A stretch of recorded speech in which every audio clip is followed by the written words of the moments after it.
মায়ের যখন বিয়ে হয়েছে অন্য জায়গায়, এই মেয়েটি তখন দেখার কেউ থাকে না। আমার আসলে এই মেয়েটার ভবিষ্যৎ কি হবে, মেয়ের জন্য পরবর্তী সময়ে কষ্ট করতে না হয় আমি তাকে শেষ করে দিই। আমার শিশুকন্যাকে আমি নিজে হত্যা করেছি। আমরা তখন খুবই বিস্মিত হলাম। 29 ফেব্রুয়ারি 2024 খ্রিস্টাব্দের একটি নাবালিকা কন্যা শিশু যার নাম মাইশা, সে বাসায় অবস্থানকালীন সময়ে গলায় মোবাইল চার্জারের যে তার আছে সেটিতে বিদ্যুৎ স্পৃষ্ট হয়ে গুরুতর আহত হয়েছে মর্মে চুয়াডাঙ্গা সদর হাসপাতালে ভর্তি হয়।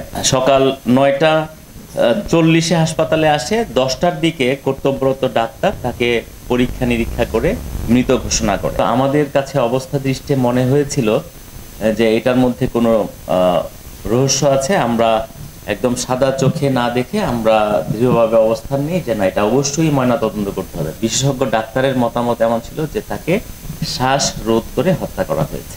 আমি সশরীরে গতকাল সকাল 7 ঘটিকায় উঠে আমি পিও ভিজিটে যাই।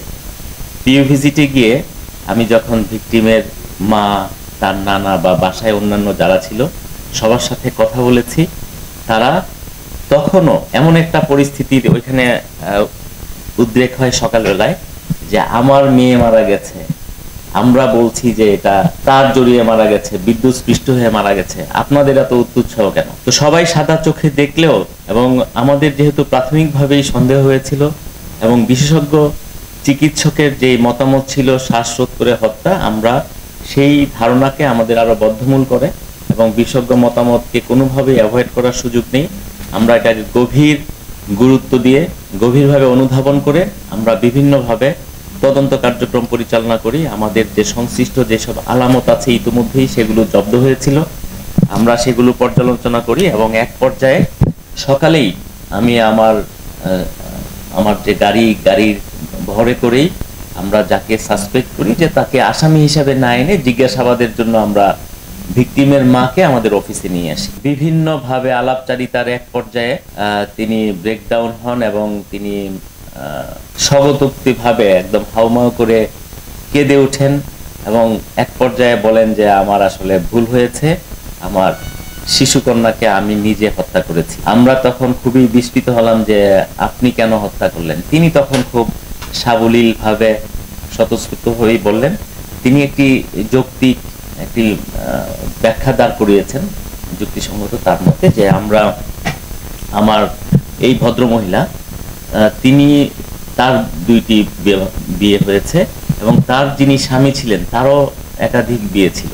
তো পারিবারিক বিভিন্ন টানাপোড়েন এবং অশান্তির কারণে তাদের মধ্যে বিবাহ বিচ্ছেদ হয়।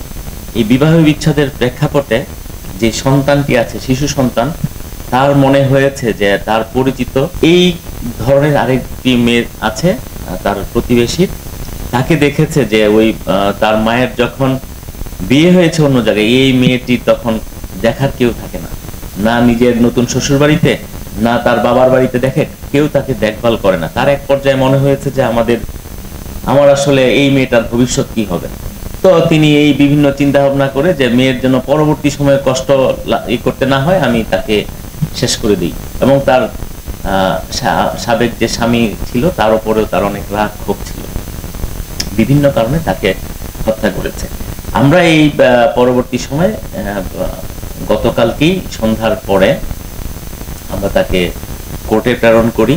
কোর্টে প্রেরণ করার পরে 164 ধারায় স্বীকারোক্তিমূলক জবানবন্দি তিনি প্রদান করেন।